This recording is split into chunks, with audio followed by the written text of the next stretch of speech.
to make a couple announcements about the exam. So, of course, I'll take it from you at the end of class. You may have noticed that there's not 200 points on the exam. That's because I forgot to, when I got rid of some questions, I got rid of 30 points worth of questions, and I forgot to put those 30 points somewhere else. So the exam's out of 170. So the easiest, there's different ways I can resolve this issue. And the way that I've decided to do it is the laziest way and also the most advantageous for you. So I'm just going to give you 30 points for signing your name on it. So you get 30 points for signing your name, and then the rest of the exam's out of 170. And of course, it'll be weighted to 150 if it's your lowest exam grade. What else? Yeah, I've got a lot of questions this week from students about it. I know that 3.2 in particular was a stickler. There's a lot of algebra. Of course, I'll make note of that. I'm looking for attempts. And of course, problem 3 is constructed so you don't actually have to complete any of the other problems to solve 1. So like you can do 3.3 and 3.4 without even doing 3.1 and 3.2. You can do 3.2 without 3.1.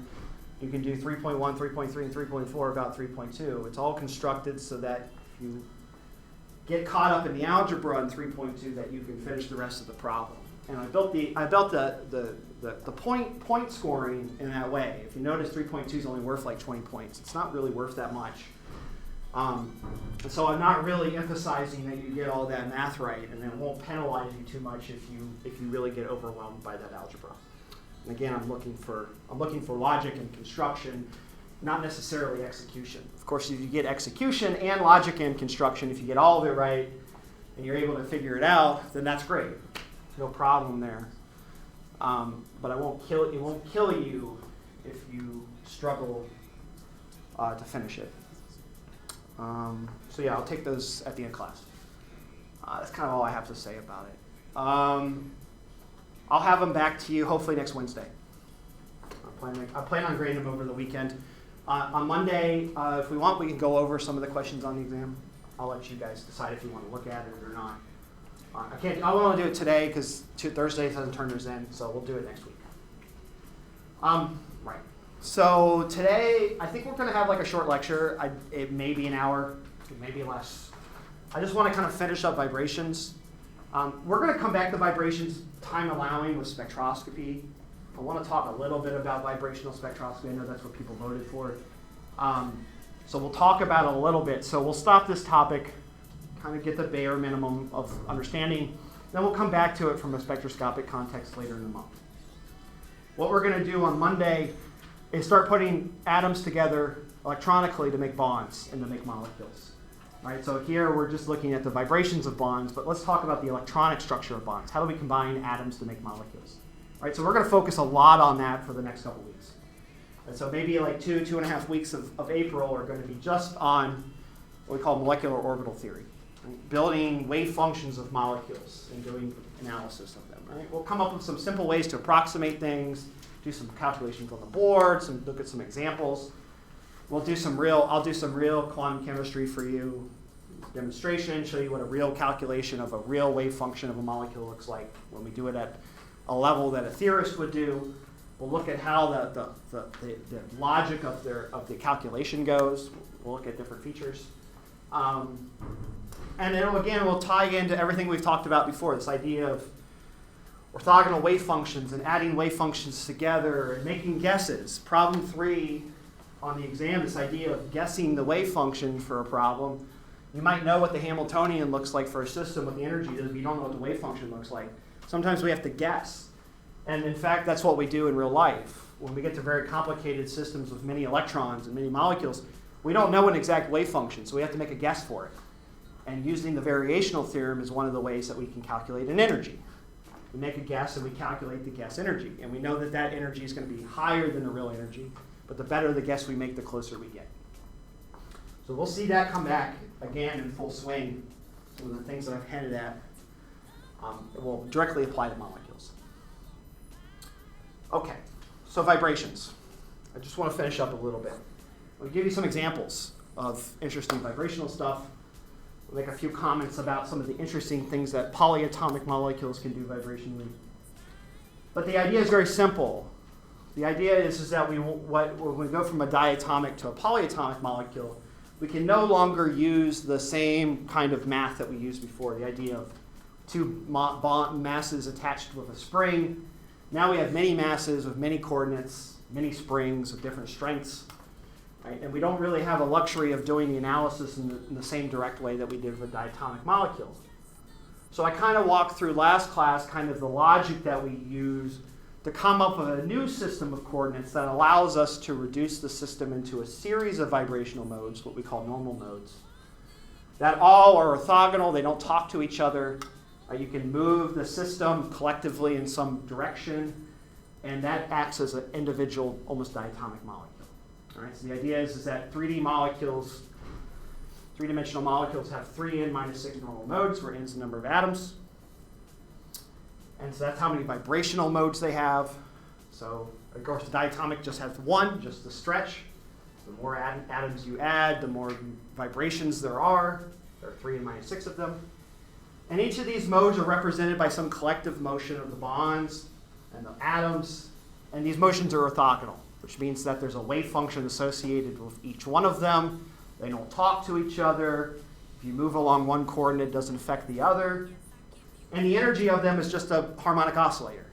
Right? So we have these collective modes that act like diatomics. Right? And they are equally spaced at the harmonic limit.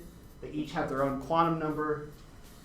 So a molecule of n atoms has 3n minus 6 individual vibrational quantum numbers, one for each mode. And the energy is associated with v plus 1/2, just like a diatomic molecule. All right, so we can analyze each mode separately. We can give it an energy level structure separately. They don't talk to each other as far as we can tell. And they give this harmonic-like structure just like diatomic. Right? So what we've done is we've just converted our point of view to a collective point of view, and our system is now reduced back to a sum of simpler ideas. Right? So the idea is that a polyatomic molecule at its most basic level looks like, vibrationally, like 3n minus 6 diatomic molecules, at least in terms of energy. Right? Which is really nice, right? We don't have to, we did all of the complication part, we got rid of all of that by changing our coordinate system, and then instead of having a complicated energy, we have a simple energy, right? So we do all the hard part first, and then we get an easy result. And so a diatomic molecule has a very similar vibrational structure to a polyatomic. There's just 3n minus 6 of them in a polyatomic molecule. So the example here I put on the board is my favorite molecule, OCS. So again, it's got 3 atoms. It's linear. I don't know if it's actually my favorite molecule. I say that. I don't know if it is my favorite. It's in the top 5. Since there are 3 molecules, 3 atoms, it's linear. That means it's 3n minus 5. So linear molecules and certain types of high symmetry molecules, 3n minus 5. But generally, it's just linear molecules. So that means that there are 3 atoms. So 3 times 3 is 9 minus 5. There's 4 modes. Right? And here are the 4 modes. Right? Now, it's not obvious why these are the 4 modes. Right? I haven't given you a prescription to go from 4 to each of these. Right? The math of that is complicated. Calculating these normal modes is tough. The computer can do it for us, though. Right? And there is a formula to do it. It's a big old algorithm that you can work out. It would take the whole board and the entire day just to do it for OCS. So I don't think it's really worth it. But the result is that you get 4 modes. We tend to label modes. So chemists, this is actually good notation. Chemists tend to label the highest energy mode as V1 and the lowest energy mode as V3n minus 6 or 3n minus 5, whichever one you're using. So typically, if you type in, say, the vibrational modes of water or any molecule, you'll see things listed as new 1, new 2, new 3, new 4, new 5. These are the vibrational, these normal modes. And typically they're ordered so that 1 is the highest energy and 3n minus 6 is the lowest. So here I've labeled them new 1, new 2, and new 3. I have it flipped because I'm not actually following my rule. Excuse me. So this is at 2174. So this is nu 1. It's the highest energy one. Symmetric stretch is the second highest. That's nu 2. And this is nu 3. Now the interesting thing is that I said there's 4 modes, but 2 of them, the bend modes, are doubly degenerate. But you know there's technically 4 modes here. 2 of them are overlapping. And the reason why that is just due to symmetry. It's a bending mode. So again, it's just a linear molecule. So one of them is an end-plane bend like this. If I'm the carbon and my hands are the oxygen and the sulfur, one's like this, and then the other one is like this. And it's not too hard to convince yourself those are identical. All you're doing is you're rotating by 90 degrees. They're the same motion, they're just one's in plane, one's out of plane. They have the same properties, the same kind of frequency, everything, so they're doubly degenerate. And all linear molecules have this. All linear molecules have doubly degenerate bending modes. It's not until you get to 3 dimensions that the degeneracy starts to break, because when you're in 3 dimensions, this might be different than this. All right, and I'll show you an example of that. All right, so no matter what molecule, you can put your molecule into the computer, and I'll show you an example of this after we're done on the board. You can have it calculate the normal modes of the molecule. It gives you the energies. It gives you the force constants. It gives you what the motion is. It gives you all this information. Everything I put on this board you can get from the computer or from a calculation. And it all comes from this normal mode analysis. You can do it for any molecule. Right? Obviously, it gets really complicated when you have a lot of atoms. We'll look at a complicated example today. But the analysis is precisely the same. You just have more modes. More motions, more modes, the bigger the molecule is. All right, I want to give you another example of another molecule. This is definitely my top 5 molecules, formaldehyde. You can tell that I'm a physical chemist because my favorite molecules are all like 3 atoms. So formaldehyde, if you don't remember, is as simple as aldehyde, H2CO. All right, I'm going to write this a little differently just to make the drawing easier. I'm just going to write everything in terms of, just write single bonds instead. Just notice you know that. Okay, and I just want to show you the modes of formaldehyde. We can calculate how many there are. 3n minus, this is a 3D molecule. There's 3n minus 6, which is there's 4, so that's 12 minus 6. There are 6 modes. Okay, so we expect to find 6 normal modes for this molecule. In fact, there are, and I'll write them all out for you right here. The first one is the highest energy, as always, nu 1. That's the symmetric stretch. And the mode for that looks a bit like this. The H's stretch out like this, and the C's stretch. The CO stretches in the opposite direction. So you're kind of stretching it symmetrically. The reason why it's symmetric is that if you draw the mirror plane that bisects the carbon-oxygen bond, the system is stretching symmetrically on either side, right? You have a mirror image. Right, so that's what we call a symmetric stretch. This is at 31, 21 wave numbers. Right, this is mostly dominated by a CH stretch. You have an sp2 carbon here, and most of the stretch is the carbon-hydrogen stretch, the CH stretch, and if you remember from organic chemistry, CH stretches tend to be about 3,000 wave numbers. So this is like a CH stretch. If you've ever done IR spectroscopy on an organic molecule, you know that 3,000 wave number absorption. Right, this is formaldehydes. The next one is also symmetric, but it's a slightly different bending mode. This is what we call the CO stretch, the carbonyl stretch. Again, if you've ever taken an infrared spectrum in organic chemistry of the carbonyl molecule, you know there's a really, really strong, intense absorption around 1,700 to 2,000 wave numbers, which is associated with the stretch of the CO double bond. And that's exactly what this is. So the idea is that the C goes this way, stretches away, and the oxygen goes that way. And then in order to maintain the center of mass, the H's have to move in this direction, like so. So again, here the primary stretch is along the CEO coordinate, not the CH coordinate, so it's going to be a slightly lower frequency because the reduced mass is larger. The 2000 wave number is exactly where you would expect a CO stretch. If you've done the SO2 lab, take a background, you'll always see that really, really, really strong absorption from CO2 at about 1900 wave numbers. That's the equivalent stretch. Right? The CO stretch has this really strong band at 2000 for every molecule. All right, so even though every molecule is different, they have, right, this is what organic chemistry teaches you, is that all functional groups have similar stretches. They have similar characteristics. And the reason why they have similar characteristics, like the CHs and the COs, they all kind of look the same in your spectrum, is because they have similar force constants and the similar mass, reduced mass of the displacement. So they tend to fall in very similar locations in energy. Right? And that's just because of the nature of the normal mode. Of course, where this number falls depends on the chemistry. Right? Depends on the chemical structure. This number is going to change a little bit, but every CO stretch tends to be kind of in the range of 2000. Right? Because no matter what, you always have the CO double bond, and it's always stretching in the same way. The next one,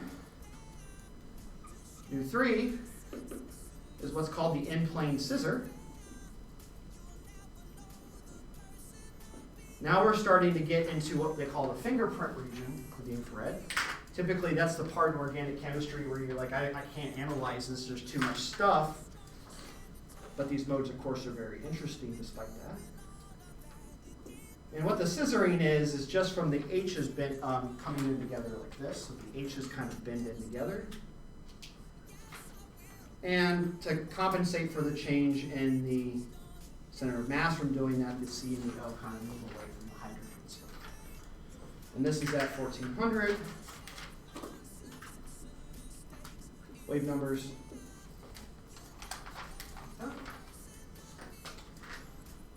There's another one, which is called the in-plane rock.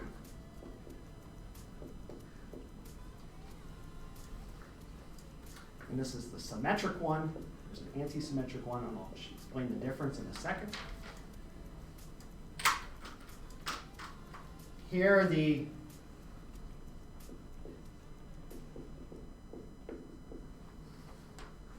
Here one H rocks towards the CO bond and the other one moves the opposite direction, like that. And then to compensate, the C and the O also move in this direction, right? So the COH, this part right here, the COH is kind of moving in together like this. And to compensate for the change in the center of mass, when the center of mass has to stay in the same place, it can't move, the H has to move away in order to keep the center mass constant. So this H moves away as these bit together. And this is at 1176 wave numbers. There is another in-plane, there is another rock, which is mu 5. This is the anti-symmetric in-plane rock.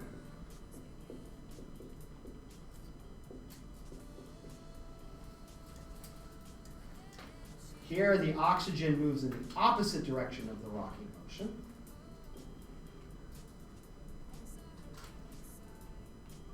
And the other H moves towards the oxygen like this. So here you have basically, if you look here, the H's are moving in the same direction, right? This H is moving this way, this H is moving this way. And the carbon and oxygen are moving in the same way, but here you have a mirror, you have a -1 effectively. Here the carbon and the oxygen are moving in opposite directions. And it turns out that it's hard to see this from this picture, but these are degenerate. These have the same energy. These are the same motions, they're just two different projections of the same motion. It's a little hard to see that here. But what you find is that molecules of symmetry, the fact that I have a plane of symmetry here in the molecule, it's also planar. Like this molecule has a plane, is symmetric across that, and it's also planar, so if I flip it 180 degrees, you get the same molecule back. So there's a plane of symmetry on the plane of the molecule and then one that bisects it. And I'll write this here. When your molecule has symmetry, there will always be at least one degenerate set of vibrations.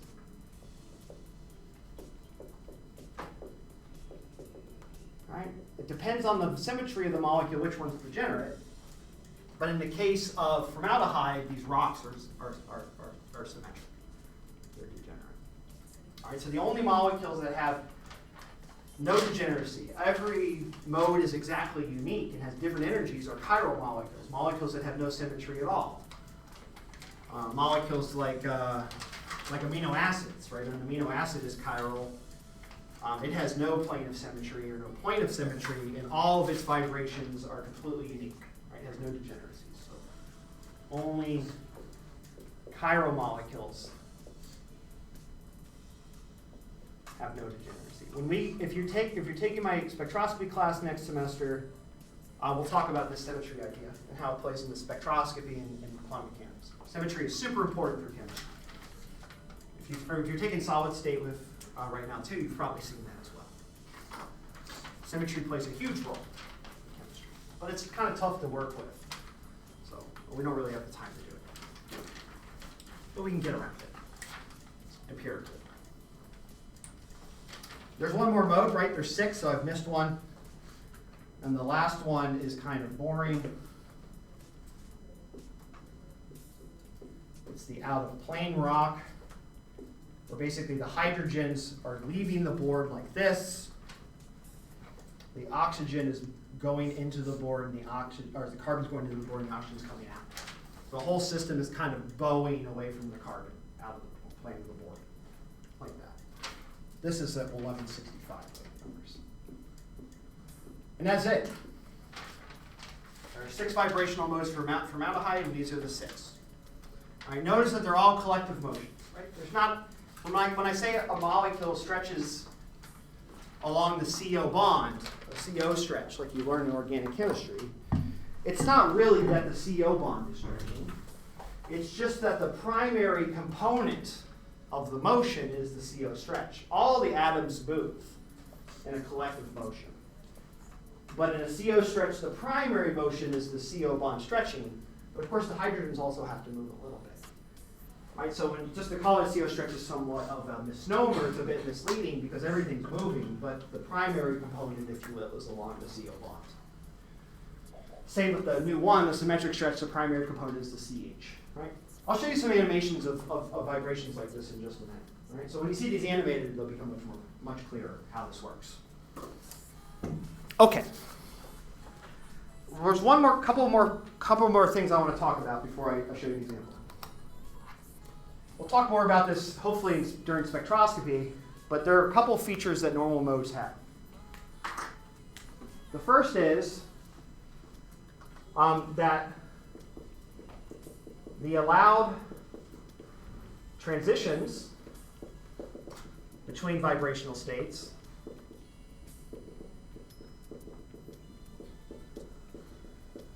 are the same as diatomics, which is that the quantum number V, so by, can only change by plus or minus 1. So that means that when we excite one of these modes, we can go from the ground state to the first excited state, to the first excited state to the second excited state, but we can't go from 0 to 2. That's forbidden. Right? Just like diatomics, we'll see that again. We'll derive that in the spectroscopy part. But the idea is that the states, you can only go up one rung of each ladder. Right? Of course, there are 3 and minus 6 of these.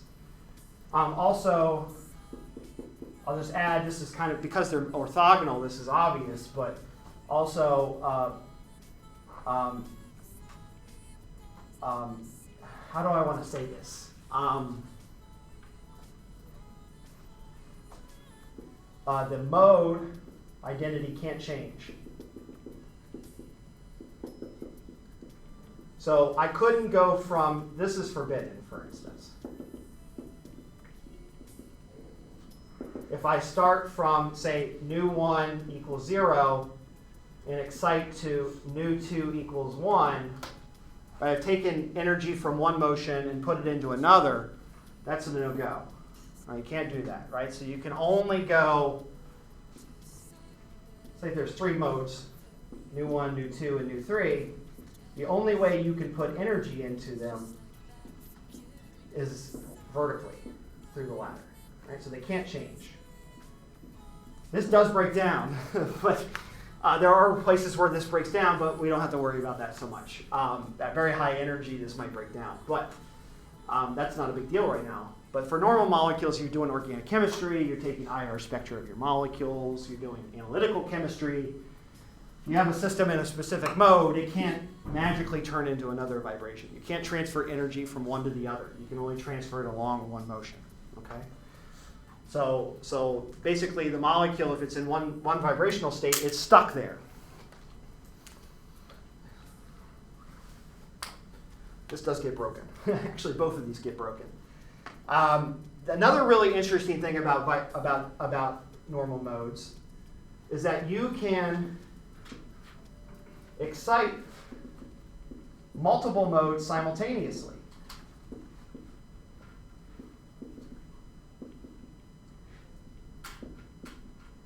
So for instance, let's imagine that, and maybe if I draw this over here. Let's look at OCS for a second. So in my spectrum, I could excite nu2, I could put 874 wave numbers of energy into it, and I get an excitation in nu2, or I can put some energy in the asymmetric stretch, which is, I forgot to write, sorry, 2174. All right, I can go from nu1 equals 0 to nu1 equals 1. I can go from nu2 equals 0 to nu2 equals 1, and so on and so forth. But I can also do them simultaneously. I could take nu1 equals 0, nu2 equals 0, and excite them both at the same time and have nu1 equals 1, nu2 equals 2. Or sorry, nu2 equals 1. I can excite them both separately at the same time. The energy of this transition is going to be the energy of exciting the nu1 mode from 0 to 1 plus the energy of nu2 going from 0 to 1. And that's going to be h bar omega 1, v plus 1/2. Well, it's just 1/2 because I'm going to 1. 1/2 h bar omega 1 plus 1/2 h bar omega 2. And so, for instance, if I were to excite the molecule, if I were to look at a frequency or a wave number of 2174 wave numbers plus 874, which is nu1 plus nu2, I'll see an excitation, I'll see an absorption. All right, these are called combination bands.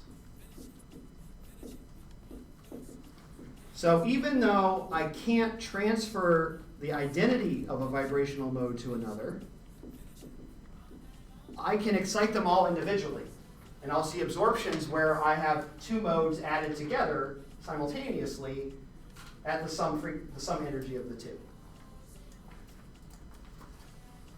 I don't want to erase the formality yet. Let me go ahead and erase this here. So let me just explain very quickly what that means. So I'm just going to draw a spectrum. Just a very simple spectrum. I'm not going to make this accurate for OCS at all.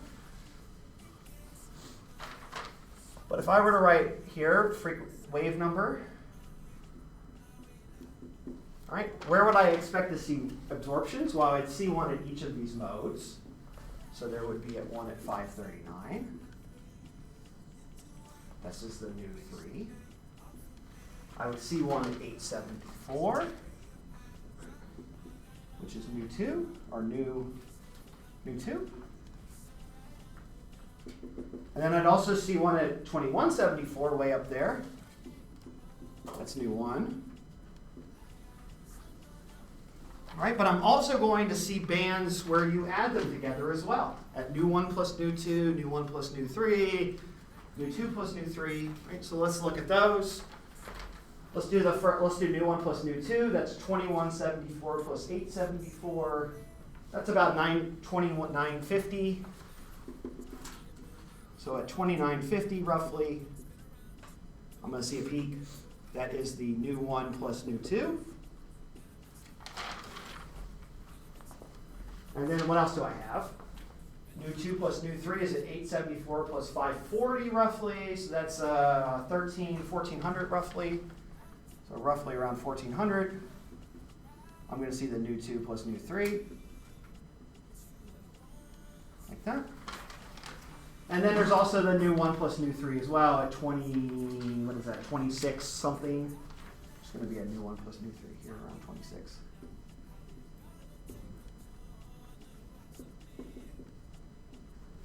Right, so you see more peaks. And again, I'm not doing anything special here. There's nothing crazy about this. Again, remember, each motion is orthogonal. They're individual states. They don't talk to each other. So all I'm doing here is I'm creating a new state that's a superposition of the second motion and the third motion. The wave function for this,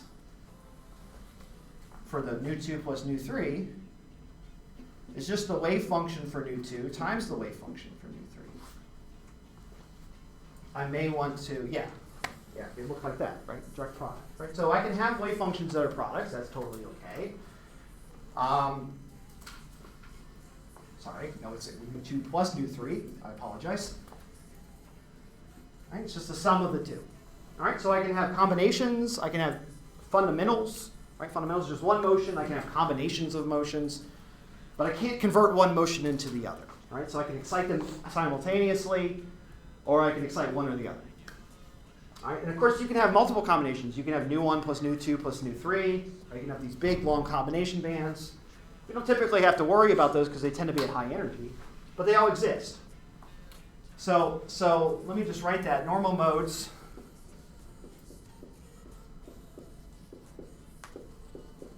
can be combined to form additively. Let's say combined additively. You add them together to form new combination modes or combination bands. Right? That's a really unique part of polyatomic molecules. You'll notice if you do the SO2 lab, there's a band in SO2, which is the nu 1 plus nu 2, I think. It's an extra band you don't predict. SO2 again only is a linear molecule like OCS, so it has 4 modes. One of them is doubly degenerate, so you expect to see 3 bands. There's actually another couple of bands in there, and one of them is a combination band. And there's one other mode that we haven't talked about. And that other mode I want to talk about is where this breaks down. So one of the things is that I say here that V can only change by 1, but it turns out that if the molecule is not perfectly harmonic, this is only for harmonic. If you make this bond anharmonic, V can change by multiple numbers. So let me write that here. So if the molecule is anharmonic, or the mode is anharmonic, delta V equals 2, 3, 4, and so on, become allowed. But are generally weak. Right? They tend to be very weak compared to the delta V equals 1 band. So delta V equals 1 band is going to be really, really strong. And then at double the frequency, so if I were to think, okay, well, this means that 0 to 2 is allowed. That's going to have a frequency of 2 omega. So for instance, for the V3 mode, we're going to see a very weak peak at 2 times this number, if this mode's anharmonic. So what is that? 539 times 2 is about 1080. So right here around 1080, I'm going to see a really weak line, which corresponds to what we call the 2 nu 3, which is the V3 equals 0 to 2 transition. Right? It's going to be at twice the frequency roughly, right? Because I'm going up 2 rungs on the left. For really, really anharmonic molecules, you might see one at 3 times the frequency or 4 times the frequency. Those do happen. And those are typically very weak, except for very anharmonic molecules. Right? But in the case of SO2 in lab, again, you see the 3 bands that we have here. Again, SO2 has the exact same bands as OCS. So stretch, an asymmetric stretch, and a doubly degenerate bending set. You'll see, again, a peak for each one of these. You'll see a peak for the combination of 2 of the bands. And you'll also see a band associated with the V equals 0 to 2, the delta V equals 2 transition for the stretch as well, or one of the bands. So you'll see an extra peak there that's at 2 times that frequency, which corresponds to what we call an overtone. And again, remember, we often use these terms that you use in music and in acoustics, right, that a harmonic oscillator is an equally spaced set of notes, if you will. And so an overtone would be going 2 octaves instead of 1. Right? So typically in a harmonic oscillator, you can only go up 1 octave, go from the fundamental frequency to the next one to the next one. They're all equally spaced. You double the energy each time you go. But there are also ways to go from the fundamental to the second excited state, which we call an overtone.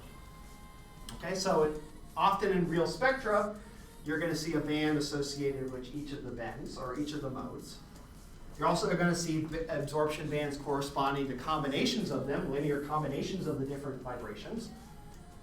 And you're also going to see these very weak overtones, which is the idea that the molecule is slightly anharmonic, and it breaks this rule that V can only change by 1, and you start to see V change by 2 instead.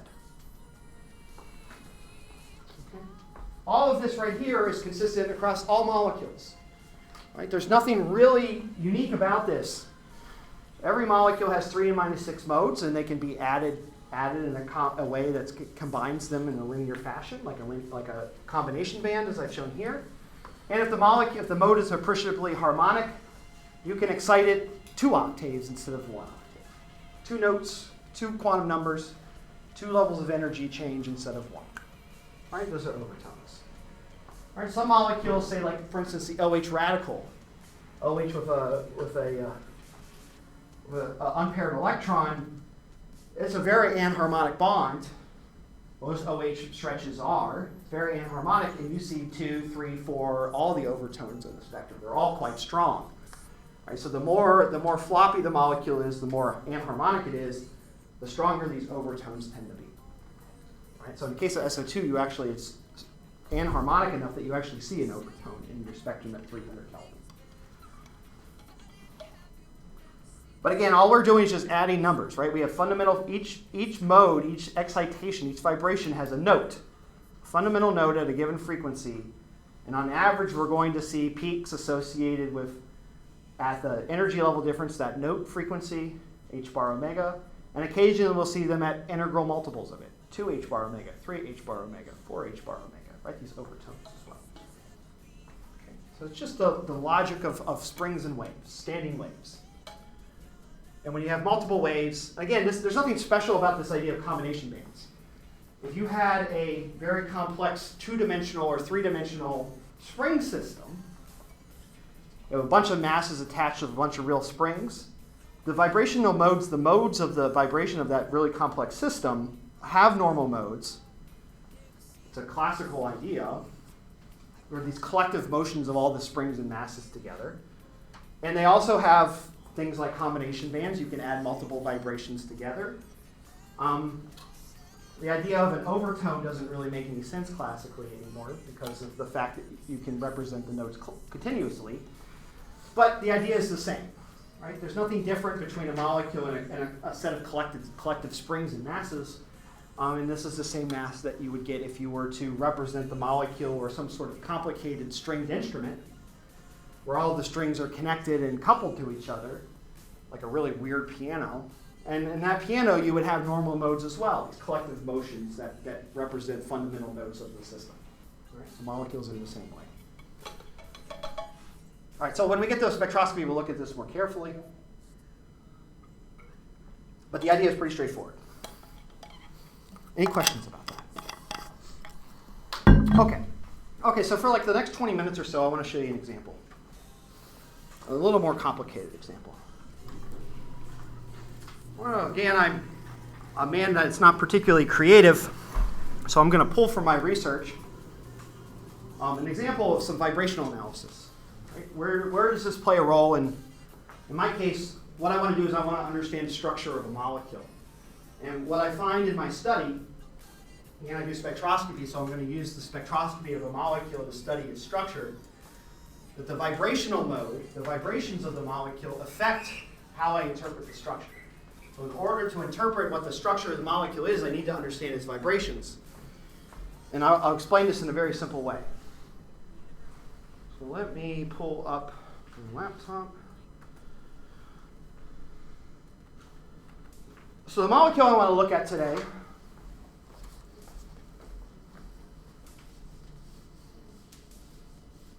is a pretty simple one. Nothing too crazy.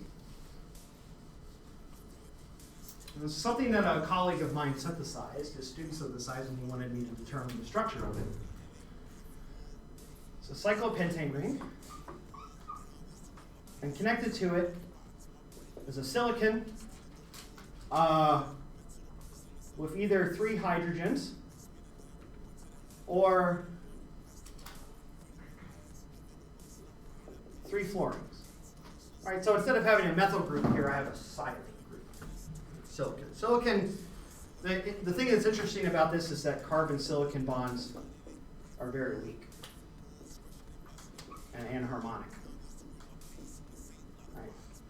In general, silicon, again, is isoelectronic with carbon. It has the same forms tetrahedral symmetry. It's got sp3 carbon. It's like an sp3 system.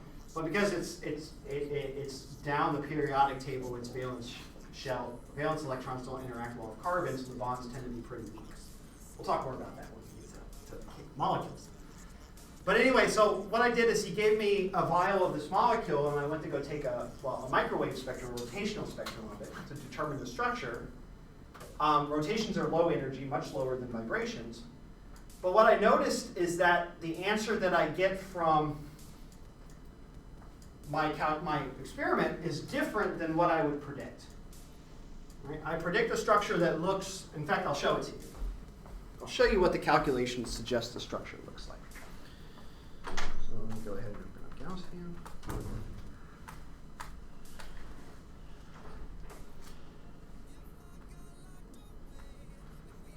So here's one example. Oh, it's going to crash because I put the wrong file in, sorry. So this is a program right out of Wallingford called Gaussian. It's a program that many chemists throughout the world use to model chemistry, molecules. So here's my molecule. All right, so the silicon group here is right here. Here's my cyclopentane group. Notice the interesting thing about this cyclopentane group, cyclopentane, 5, is that it's not really planar. Right? You can kind of see that from the side it's bowed a little bit. So let me draw that real quick.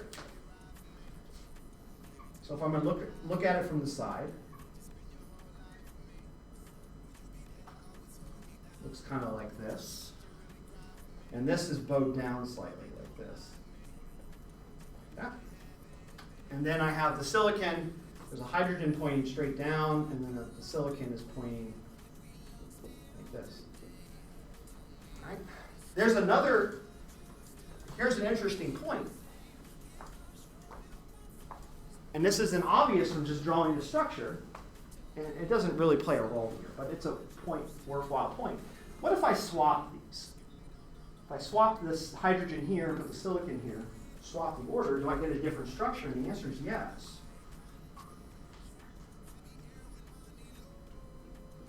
So now, in this case, right, in this example, the silicon, the silane group, is pointing away from the ring. Right, it's pointing out into space. And here it's actually above the ring. Right? And we call these, if you remember from, this maybe brings back PTSD from organic chemistry, these are axial and equatorial forms of the ring. Right, so there's actually 2 molecules, 2 isomers of this molecule. Whether we see both of them is a different question altogether. But theoretically, there should be 2 structures in here. So what I did is I took a spectrum of this to look to see if I have two different structures, these are going to have two different spectra for me. Right? So if I see two spectra, I know that they both exist. It turns out that they don't. This one doesn't exist. The reason why is that the axial to equatorial barrier, the barrier to the amount of energy that the hill that it has to get over to go from axial to equatorial is very, very small. So anytime axial forms, it usually has enough energy to go to equatorial. So all of this, basically the percent of this, the concentration is basically 0, and this is basically 100%. Right? But it's not immediately obvious from looking at them whether that's true or not. I have to do experimental evidence or do some analysis to prove that that's the case. But anyway, that doesn't have anything to do with vibrations. I just thought it was an interesting point. There might be two molecules that we see here. So now I want to talk about the vibrations. So what I did is I ran this calculation. This is what we call the optimized geometry. This is the geometry of the molecule that minimizes its energy. Remember, molecules are lazy. They want to be at the lowest energy possible. So to find the right structure, we find the structure of the lowest energy, and that's what this is. And then I asked it, okay, calculate the normal modes. All right, this program has the ability to take a structure and calculate all the vibrations. And I'll show you the results of that. So here's the list of all the vibrations. And there are 48 of them. Just double check. Here Gaussian, you might notice, labels them the opposite way that I label them. It labels the lowest energy one 1 and the highest energy one 48, but that's because Gaussian's stupid. But there's 48 of them. So let's convince ourselves that that's correct. Again, this is a 3D molecule, so let's make sure we're getting the right number. So how many atoms do we have here? We have 2, 4, 6, 8, 9, 12 hydrogens, 1 silicon, and 5 carbons. So that is 13 to 18. 3 times 18 minus 6 is 3 times 18 is the same as 54. Is that right? 54 minus 6, which is 48. Okay. So everything's reasonable here. We expect 48 modes, and there are 48 of them. All right, but of course that's a lot to look at. Right? It's one thing if you have 6 or 3 modes, but it's different when you have 48. But here, let's just look at them. And again, the high energy ones, around 3,000 wave numbers, I'll animate them. Again, are just CH stretches. Right? The H's are moving. Right? You can see that collective motion. This is the normal mode. I'm animating the system moving along that collective coordinate. Right? And you can see it's all CH stretches. If you look really closely, you can see, can you even see it here? Actually, if I turn up the amplitude, you probably can see it more obviously. Oh, wrong one. All right, so now I'm making the amplitude of the displacement more. It's more exaggerated. And you can see that's interesting that it seems like the motion of the molecule is, if you draw a line along the center of the ring through the silicon, it seems like everything on the edges are moving. Right, but the thing in the middle is not. Right, so this is a symmetric CH stretch. Right, the CHs are all moving in the opposite direction. Like that. Right, but there are many more. Here's another one. Right, again, it's symmetric across that plane in the middle, but now they're moving in slightly different order. Again, it looks similar in terms of what's happening in terms of the motion. You're moving hydrogens and carbons. The energy is very similar, right? We're at 3,084. But the motion is slightly different than this one, right? Here's another one. Same idea, right? Slightly different motion, but same physical principle. You're moving carbons and hydrogens. And you get a similar energy. Keep on moving. Right, you can see these are all very similar. They all kind of form a band. All of these are just individual motions of CH bonds. Right? There are some that are kind of like the 2 and the 5 position. These are the rear positions. Here's one that's kind of mostly rear. Yeah, you can kind of see the gist here, right? So again, even though there are 48 of them, they all kind of form groups together that they all kind of look similar. They're just slightly different motions along the same coordinates, right? They have similar energies, they have similar motions. And we can keep on scrolling down through it. All right, here's one where that one at the bottom is wagging like crazy. That's CH in the middle. Here's one for the silicon stretches. Again, a silicon-hydrogen bond is weaker, it's less stiff, so its force constant is smaller than carbon-hydrogen. Silicon doesn't make as strong a bond, so its K value, its force constant is smaller, therefore its frequency is smaller. Right? It's a weaker bond, so it moves at lower energy. Right? And I could just keep going through these. Right? And now we get into these like scissors and rocks of all the hydrogens. And now we're starting to, as we get to lower and lower energy, what does that mean? Well, if you keep, remember that the frequency is equal to the force constant, the stiffness of the bond, divided by the reduced mass. So if you keep all the force, imagine all the force constants, all the stiffness, all the bonds are exactly the same, then the lower frequency ones are going to be ones with larger effective mass. You're moving more mass around. So as we start to get to about 1,000 wave numbers, the smaller, lower energy stuff, now the carbons are starting to move. Right? Because now mu is much bigger, because you're moving carbons, not hydrogens. Right? Now we're going to start getting into what we call the fingerprint region. And you're going to see these different collections of carbon rocks and carbon stretches. Right? The CC bends are stretching here. You're getting some rocking motion. Right? And I'll just keep going. Now the silicons are starting to bend. Again, the silicon CH bends are weaker because they're less strong. K is smaller here. Keep on going. Now we're starting to get into these wagging motions of the ring. The ring is starting to oscillate like this. A lot of motion is moving around. So mu is really big. And I'll just keep on going, and you can see that, right? The lower the frequency is, the more larger the motions are. Right now, by the time I get to mu 4, I'm at 180 wave numbers. Right? Very, very low energy. And now what's basically happening is that the whole ring is just oscillating. Right? It's just bending. The whole ring itself is bending. Here, K is small because this is what we call a floppy coordinate. You're just moving a whole mass with respect to the other one. And mu is massive because you're moving part of the, if you think of this as the diatomic, along this bond you have this moving with a giant mass and this moving with a giant mass. So the reduced mass is large. So the frequency is low. The interesting thing is that I keep going, and then there's this final mode here, number 1. You may notice it's negative frequency. What is a negative frequency? I found this very interesting.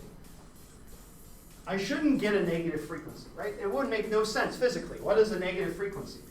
Well, if I got a negative frequency, that would mean that this square root returns a negative number. Well, that's impossible, right? There's no such thing as a negative number, right? So what is a negative square root? Well, if the square root is negative, if you take a square root of a number and you get a negative number, that means the stuff inside the square root is imaginary. Right? A negative square root is an imaginary square root. So we call this an imaginary coordinate, right? This thing that's minus 10. It's imaginary. And there's a really easy way to analyze this. What I want to remind you of is that imagine we have a potential, the potential energy of this molecule along this coordinate. Right, it's a collective coordinate, so I can just represent it by one variable. So the variable of this collective motion we'll call Q. Q48, if you will. That's the collective coordinate that represents this motion. It's going to be represented as V is 0 plus 1/2 times the second derivative of the potential with respect to that coordinate, evaluated at Q48 equals 0, the starting point, times Q48 squared, like this. All right, we're going to let this go to 0. We'll say that the potential at the equilibrium point is 0. And so that means that the potential energy is proportional to 1/2 times the second derivative of the potential with respect to that coordinate times that coordinate squared. The idea is that this is the same as 1/2 kx squared. It's just the harmonic oscillator. So a better way to look at the force constant, remember that the force constant omega is equal to the square root of k over mu from the diatomic potential. A better way to write that would be the curvature, the second derivative of the potential at the minimum, divided by mu. And so if mu is less than 0, this means that the second derivative of the potential, of course the mass has to be positive, has to be less than 0. And by the second derivative test,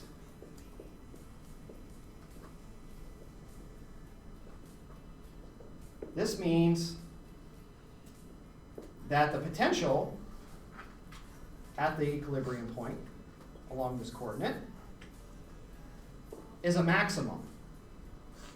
I don't know if you remember the second derivative test, but when you take the second derivative of a function at its minimum or its maximum, you don't know whether it's the minimum or the maximum.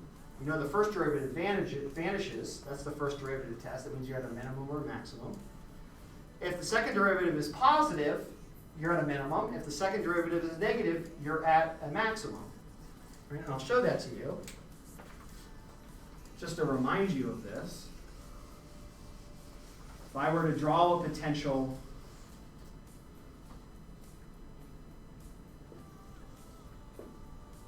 like this, and I were to draw it like this, and here's our minimum. So here dV dr is 0, but it's curved down, it's a maximum. Right? This curvature is in this direction, which means that d squared v dr squared is greater than 0. When the second derivative is greater than 0, that means the minimum is convex downwards, concave rather. Meanwhile, if it were a true minimum, like this, like a parabola, and you're at this point right here, again dV dr is 0 by the first derivative test, it's a minimum. And also d squared v dr squared is greater than 0. So if the second derivative is greater than 0, it's a minimum. If it's less than, oh, sorry, let me change that. Sorry, let me start that over. So if you're at a minimum, the second derivative is positive. That means you have a positive curvature like this that's curved upwards. And if you're at a maximum, it's curved downwards, so the curvature is negative. Right? And so for a negative frequency to be happening, that means that we're measuring the molecule at a maximum of the energy. But I just said that when I calculated this structure, I calculated so that the energy is minimum. It's at a minimum. Right? So how do I get a negative frequency if I know that I'm at the minimum of the energy? Well, it turns out that that happens for a very, very interesting reason. It's a numerical error. If I were to instead have a potential that looks like this, where it's extremely flat at the bottom, and here's my minimum energy. All right, this is where the structure is calculated. Well, here, dV dr is equal to 0. It's a minimum. But if you were to calculate the second derivative, it's almost exactly 0, right? There's no curvature, it's flat there. So the second derivative is basically 0 as well. And so at numerical precision of this calculation,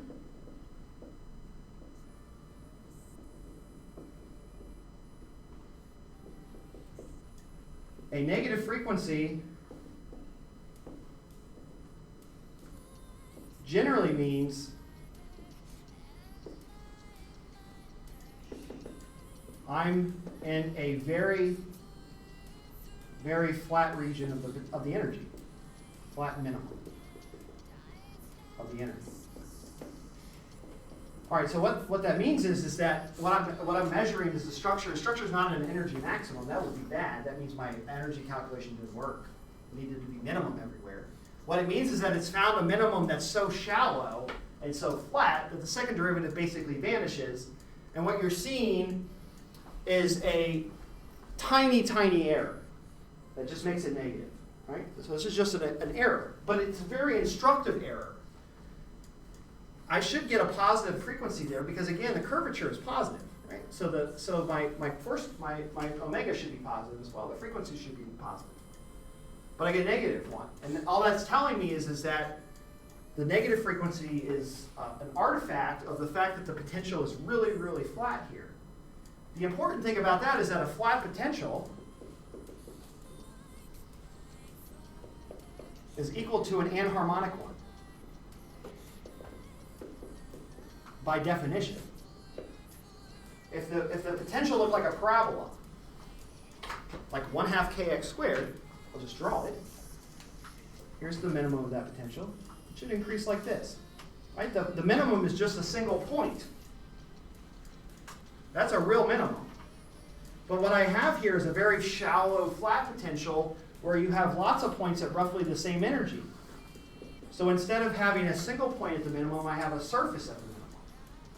And due to the numerical precision of this calculation, it can't tell if that's a minimum or a maximum anymore. I can't tell the difference between flat and a maximum.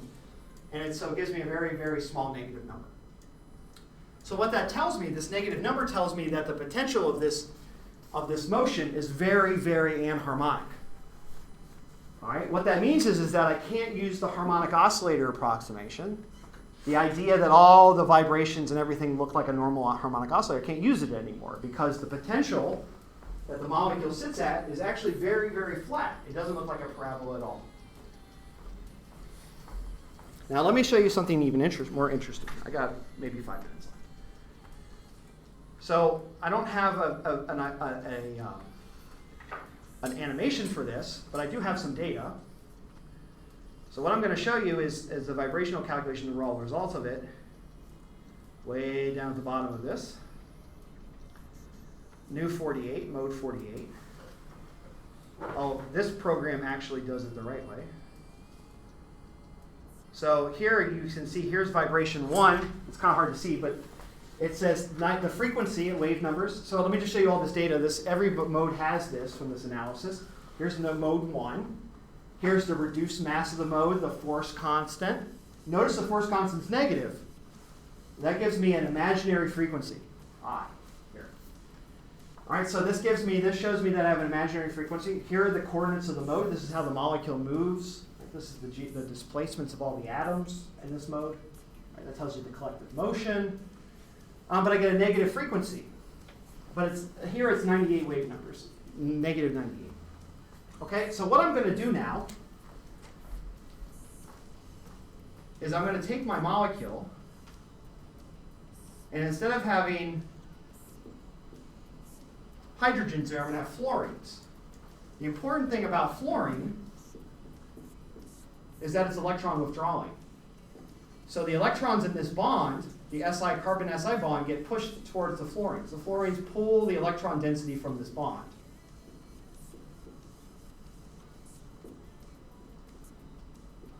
And from the ring.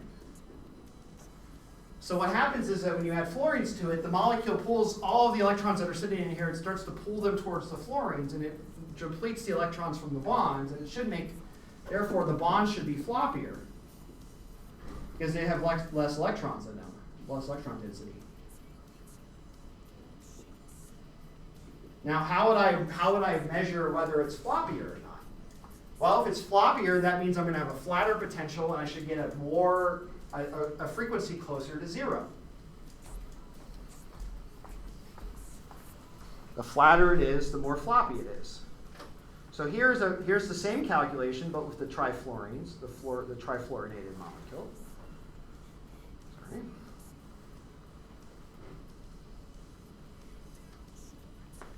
And notice it gives me 16.7. All right, so it actually gives me a positive value. But here's the problem, is that it's still not negative. So for the regular molecule of negative, here I have a positive number. But I just said that this number should be smaller for the fluorines because the bonds are weaker in the fluorinated version. So the system should be floppier, so the frequency should be lower. But you can tell that's not, I can't really tell the difference. One's 16.7, the other one's like negative 18. And this is basically within the error of my calculation. I can't tell one way or the other. All right, so I have this low energy mode that really affects the structure of my molecule. It's very anharmonic, so I can't treat the bonds as harmonic oscillators at this low energy. But I can't really tell if it's positive or negative, because in the fluorines it gives me a positive number, and in the hydrogens it gives me a negative number. So what I did is this. Instead of, and again, this analysis assumes harmonic oscillators.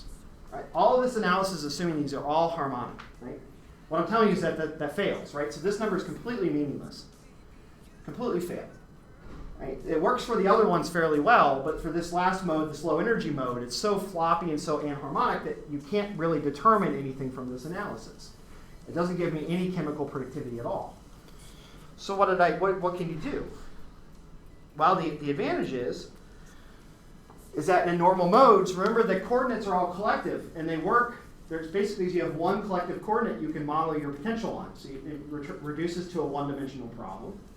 So I can specify, I can move the atoms along that normal mode and measure their energy as a function of position. All right, I'm going to get a potential energy like this, curve like that, looks like a parabola or a flat curve. And I'll show you the results of that. It's in my paper.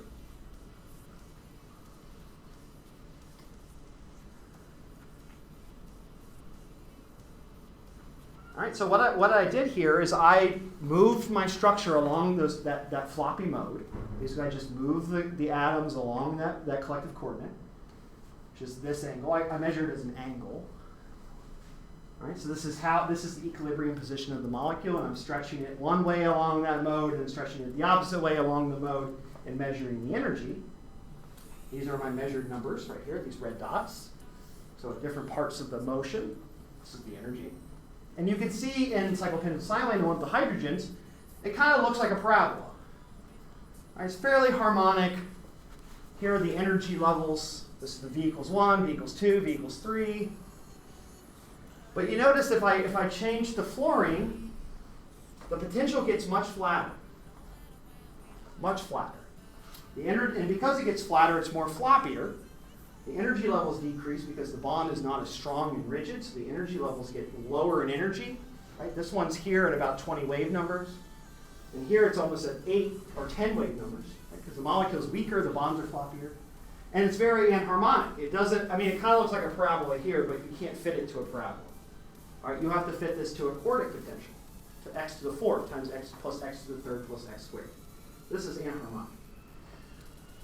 And so what happens is that because the molecule can no longer be represented as a harmonic system, anharmonic system, you get deviations and disagreements from theory based on what the structure is. So let me show you an example of that. So again, in my analysis, I can calculate the entire structure of the molecule. So for instance, here this is cyclopentylsilane. This is the trifluoro one. Here are the bond lengths, the bond angles. This is how I calculate them, and this is what theory predicts. And if we just go through this briefly, you'll see that the bond, right? Remember that the bond lengths are associated with the stretches. They agree pretty well. Right? Those are harmonic motions. Right? They agree pretty well. So the coordinates that are defined by the stretches and the really harmonic, the stiff bonds, theory and experiment agree really well, right? Up to about 1 or 2 significant digits. Pretty good. I'm not even doing that. My prediction's not even that good here. It's kind of a simple prediction. So I could do better in my prediction, but you can see that they roughly agree. You know, the degrees are within about a half a degree or a degree. Bond lengths are about 1/100th of an angstrom. But then if I go down to the dihedrals, these are, maybe it's easier to show it on the screen. If you think about the angle, let me stop vibrating this.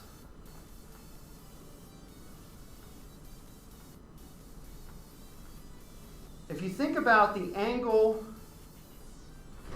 that's subtended between 4 carbon atoms. So if you have a plane here, so if you have an atom here, the relative angle of this bond versus this bond, and so whether the bonds look like this or this or this, and so here at the apex of my hand is this carbon, and the relative angle of these bonds on the edges like this, whether they're like this. Okay, that's what the dihedral angle is. And the question is does theory, and of course these angles right? The relative positions of these carbons with respect to this carbon, or the relative position of all the carbons in the ring. If you notice, if I go back to the vibration and go to that low energy vibration, right? The vibration, the mode of that vibration is explicitly dependent on that coordinate, right? So the relative angle of the carbon atoms with respect to each other is related to this really low energy mode, this anharmonic mode. So the relative position of the carbon atoms with respect to each other are very anharmonic, and then that would mean that I would expect that my prediction is very poor, because again, the prediction is harmonic, but in reality is anharmonic. So if I know I have a low energy anharmonic mode, that my experimental precision, my experimental determination of the coordinates associated with this motion are not going to agree well. Maybe that's not the best mode for this, but the idea is that this mode is associated with the wagging of this ring, basically the puckering of this ring, this moving up and down like this, and changing that dihedral angle, the relative orientation of the two edges of the ring.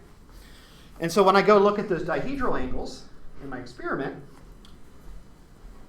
so here it is for the hydrogenated version, you can see I have lots of good agreement. This dihedral agrees to within 2/10 of a degree. This one too. This one's pretty good. This one's pretty good. But then when I go to the trifluorinated one, the one that's really, really floppy, the one that's very anharmonic, you can see I have big disagreement. 8 degrees. It's 18-degree disagreement. It's 16-degree disagreement. 12-degree disagreement. 10-degree disagreement. Right? And the reason why is that these predicted dihedrals are assuming a harmonic structure. But in real life, there's anharmonicity, right? Because the potential is flat. I showed you that in the figure. It's very flat, so using a harmonic analysis won't get you the right answer. So in an experiment, of course, the molecule is anharmonic in real life. And so when I determine those parameters, I get values which are accurate. They represent real life, the actual anharmonicity of the molecule. But I have huge disagreements with theory, right? And so the idea is that structure, as we understand it, is only is a property of vibrations. If the molecule is very rigid, very harmonic, you can use this harmonic analysis and calculate the structure just fine. The structure works exactly the way you would expect from your calculations, from all of this theory that I've talked about the last couple of days. But there are motions that are very anharmonic and very flat. And with those predictions, those assumptions of harmonicity break down. And here you can see them borne out, right? The coordinates that are very harmonic agree very well between experiment and theory. And the ones that are very anharmonic, the ring modes, the positions, the relative positions of the carbon atoms, disagree by huge amounts. Right? This is a very bad disagreement. I would expect about a precision like I see here, within about 1/10 of a degree or about a degree. But here I'm getting 10 degrees. I'm getting 30% error. Right? I'm getting 20 degrees off. And that's because my harmonic prediction is broken down completely. Right? I can't actually represent this molecule accurately on a computer, because all a computer can do is treat it like a harmonic system. But real life is not harmonic. And this is where the idea of structure starts to break down. Right? That you have to understand these anharmonic features in order to understand how a molecule really looks and functions. Right, up to a percentage of about 10 to 20%. Right, so it's really important. And it's a very careful problem. Right? I had to go through all of this independent analysis that I did by hand just to get the right answer. Right? There are other corroborating information in this experiment that proves that this is the problem, this anharmonicity. I won't go into those. Those are spectroscopic questions, but I think in the structure data really bears out this difference. Again, that the harmonic approximation is just an approximation. It's good for a lot of things, but when you're looking at things that are low energy, floppy, things like ring modes, big collective motions of heavy atoms, the harmonic oscillator approximation doesn't work. Or it kind of works. These are kind of close. I mean, they're not like completely off. But in terms of quantitative accuracy, the harmonic approximation does not give me a really meaningful representation of the molecule. Okay. that's all I have for you today. I hope that was interesting. Yeah, so we'll start molecules on Tuesday. I will take your exams now. Don't forget, I'll have your exams. I'll try to get back to you on Wednesday.